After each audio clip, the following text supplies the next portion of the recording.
গত বুধবারে একজন যুবককে চাঁদার জন্য প্রকাশ্যে দিবালোকে মানুষের সামনে পিটিয়ে পিটিয়ে পাথরের আঘাতে যেমনিভাবে তাকে হত্যা করা হয়েছে।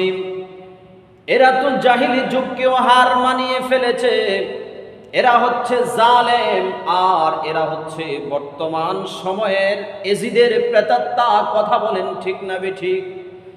কয়েক মাস আগে আমাদের একজন ভাই মাওলানা রইসুদ্দিনকেও নির্মমভাবে ঘন্টার পর ঘন্টা পিটিয়ে তাকে হত্যা করা হয়েছে।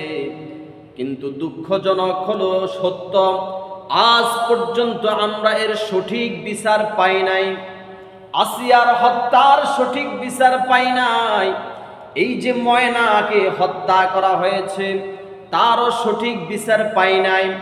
গত বুধবারে যেই ভাইটাকে হত্যা করা হয়েছে তার বিচার পাবো কিনা আমরা জানি না।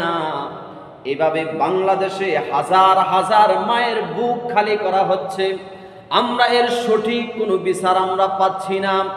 তবে হ্যাঁ, বাংলাদেশে যদি কোরআনের আইন বাস্তবায়ন থাকতো, খোদার কসম করি বলি, একজন খুনিও কিন্তু রেহাই পেত না।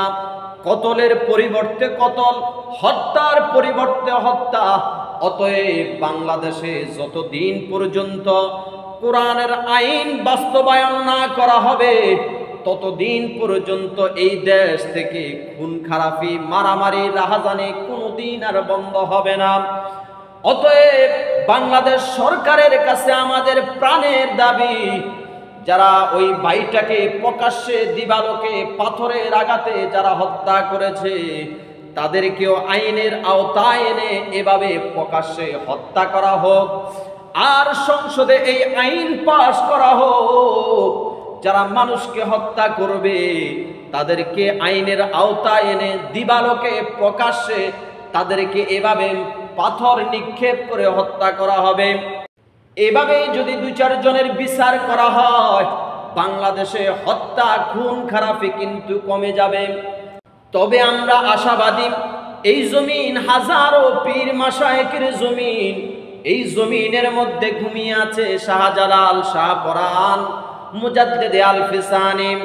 শত অলিদের পূর্ণ ভূমি হচ্ছে এই বাংলাদেশ। তাদের মুজাসসাম নমুনায় যদি আগামীতে কেউ যদি ক্ষমতায় আসে, তারপরে এই দেশ শান্ত হবে, এই দেশে শান্তি ফিরিয়ে আসবে।